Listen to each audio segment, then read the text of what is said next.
Di zaman sekarang, kemajuan dari sebuah negara tidak hanya dilihat dari sisi ekonomi saja, tetapi juga dilihat dari sumber daya manusia yang dimiliki oleh negara tersebut. Indonesia dan juga Cina merupakan negara dengan tingkat populasi yang tinggi di Asia. Hal ini menyebabkan kami untuk tertarik untuk membahas komparasi pendidikan antara Indonesia dan juga Cina. Seperti yang kita tahu, Indonesia telah mengalami berbagai macam perubahan kurikulum, dari yang mulai kurikulum tingkat satuan pendidikan, kemudian kurikulum 13, sampai sekarang kurikulum merdeka dengan pendekatan deep learning. Tetapi dengan ada banyaknya perubahan kurikulum, permasalahan-permasalahan masih terjadi di daerah terpencil, seperti adanya kesenjangan dari guru, kemudian konteks belajar yang masih student center. Hal itu sangat jauh jika dibandingkan dengan Cina. Seperti yang kita tahu, pada tahun 2018, Cina mampu mencapai peringkat pertama dalam PISA atau Program for International Student Assessment. Hal itu jika dibandingkan dengan Indonesia, hal itu sangat jauh berbeda dengan Indonesia. Maka dari itu, dari penelitian ini kami akan mempresentasikan atau comparative study between Indonesian and China. Penelitian ini menggunakan metode kualitatif dengan pendidikan komparatif, yang dimana metode kualitatif adalah metode penelitian yang digunakan untuk meneliti pada kondisi objek yang alamiah. Kemudian peneliti di sini sebagai instrumen utama, dan hasil penelitian itu lebih ke mendalam, bermakna, bukan sekedar generalisasi. Kemudian pendekatan komparatif digunakan untuk menelaah persamaan dan perbedaan sistem pendidikan di Indonesia dan di Cina secara sistematis. Kemudian penelitian ini dianggap sesuai karena bertujuan menemukan faktor-faktor yang menyebabkan struktur kurikulum, filosofi pendidikan, dan sistem evaluasi antara kedua negara. Kemudian apabila di Cina ada sesuatu yang bisa diambil atau diadaptasi di Indonesia, maka akan kami cantumkan di proposal usulan kepada departemen. Penelitian ini menggunakan metode dokumentasi, yang dimana kami mengumpulkan data dari jurnal-jurnal yang terkait, kemudian kami coba membaca, kemudian kami analisis, kemudian kami interpretasikan dengan bahasa kami sendiri. Data sekunder yang kami dapatkan antara lain adalah karakteristik individu dan sosial budaya dari Cina dan Indonesia itu sendiri, kemudian proses komparatif kurikulumnya, dan juga sistem assessment antara Indonesia dan juga Cina. Selain itu, kami juga membandingkan antara struktur kurikulum pada akuntansi antara Indonesia dan juga Cina. Untuk teknik analisis data, kami menggunakan data analisis deskriptif, di mana kami mendeskripsikan atau menggambarkan data yang sudah kami kumpulkan. Untuk proses analisis data, kami yang pertama menggunakan reduksi data, di mana kami menyeleksi data yang relevan dengan fokus pada penelitian, yaitu karakteristik individu, sosial budaya, struktur kurikulum, sistem asesmen, dan juga peran pendidikan di Indonesia dan juga Cina. Kami menggunakan reduksi data ini untuk menghindari terjadinya penumpukan informasi yang tidak relevan, sehingga hasil analisis ini lebih terarah dan juga bermakna. Untuk teknik analisis data, kami menggunakan data analisis deskriptif, di mana kami mendeskripsikan atau menggambarkan data yang sudah kami kumpulkan.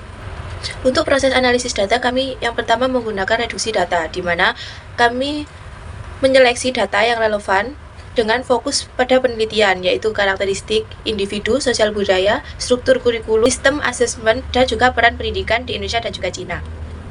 Kami menggunakan reduksi data ini untuk menghindari terjadinya penumpukan informasi yang tidak relevan, sehingga hasil analisis ini lebih terarah dan juga bermakna.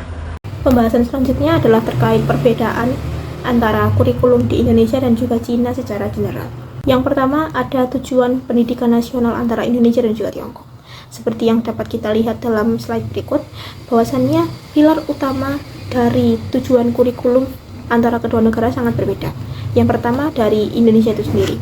Indonesia memiliki tujuan untuk membentuk manusia yang beriman kepada Tuhan Yang Maha Esa, yang dimana landasannya adalah religiusitas dan juga moralitas. Hal itu berbeda dengan Tiongkok, yang dimana mereka menekankan sosialisme, patriotisme, dan juga komunisme, serta kompetensi yang berdasarkan atau berasaskan pada teknologi dan juga kemajuan teknologi. Kemudian dari sisi nama kurikulumnya itu sendiri, untuk Cina, nama kurikulum mereka itu tidak seperti di Indonesia, yang dimana ada yang K13, kurikulum merdeka, KTSP. Mereka tidak seperti itu. Mereka hanya satu kurikulum yang dimana dia berlandaskan pada Undang-Undang Tujuan Pendidikan Nasional, yang biasanya kurikulumnya disebut dengan Chinese National Curriculum atau National Curriculum Standard for Compulsory Education.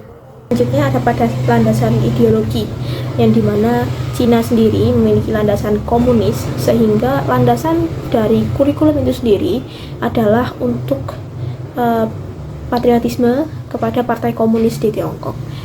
Sedangkan Indonesia yang dimana mereka asasnya adalah Pancasila, mereka lebih berlandaskan jiwa-jiwa yang ada pada 5 butir Pancasila. Kemudian terkait dari fleksibilitas struktur kurikulum, di Cina menurut Van et al. Pada tahun 2025, kurikulum di Cina itu sangat sentralistik, di mana asesmennya, kemudian struktur dan juga prosesnya itu sangat diatur dalam kurikulum. Hal itu beda dengan Indonesia yang dimana pada pembaruan yang terbaru pada kurikulum Merdeka, semua sekolah itu berhak untuk melakukan pembelajaran yang berdiferensiasi, yang dimana jika ada pembelajaran berdiferensiasi berarti dalam proses pembelajarannya pasti juga ada yang berbeda dan juga untuk mencapai tujuan yang berbeda-beda antara peserta didik.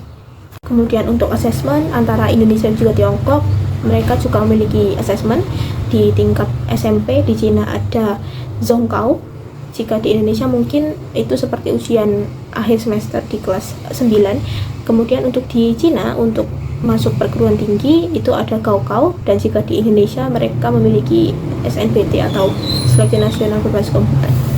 Selanjutnya pada proses pengembangan kurikulum antara Indonesia dan Cina, menurut Van et al., antara Indonesia dan juga Cina itu memiliki beberapa fokus yang berbeda. Jika untuk Cina, mereka itu fokus pada substansi atau pengembangan konten belajar. Jadi karena mereka tujuannya adalah untuk kemajuan teknologi dan juga memiliki sumber daya manusia yang mampu menghadapi perubahan, maka konten-konten yang diadakan di pembelajaran di Cina itu hampir berubah setiap tahunnya untuk menyesuaikan di teknologinya. Jika di Indonesia, mereka itu lebih fokus pada perubahan pendekatan seperti yang dapat kita lihat dari KTSP menuju kurikulum 13, kemudian dari kurikulum 13 ke kurikulum Merdeka. Yang dirubah adalah pendekatannya dari student center ke teacher center. Kemudian dari sifat perubahannya, di Cina itu mereka lebih beragam dan komprehensif pada bahan ajar ataupun media ajar. Jadi mereka lebih ke mengembangkan media dan bahan ajar. Jika di Indonesia, mereka lebih berfokus pada penyampaian dan juga hasil, seperti contohnya di pembelajaran berdiferensiasi. Dan selanjutnya ada di penekanan pelaksanaan. Ini menyinggung terkait fleksibilitas juga, yang dimana orientasinya itu adalah pada kebutuhan nasional. Itu kembali lagi kepada tujuan pendidikan nasional, yang dimana Cina ingin memiliki sumber daya manusia yang sosialis dan juga mampu menyesuaikan dengan teknologi. Jika di Indonesia, mereka memiliki penekanan pembelajaran berdiferensiasi, yang dimana orientasinya itu pada fase dan juga pembelajaran diferensiasi itu sendiri. Selanjutnya, jika untuk implikasinya Cina lebih memiliki berbagai macam berbagai macam objek materi yang terus berkembang, dan jika di Indonesia mereka lebih menghasilkan perubahan pada proses pembelajarannya.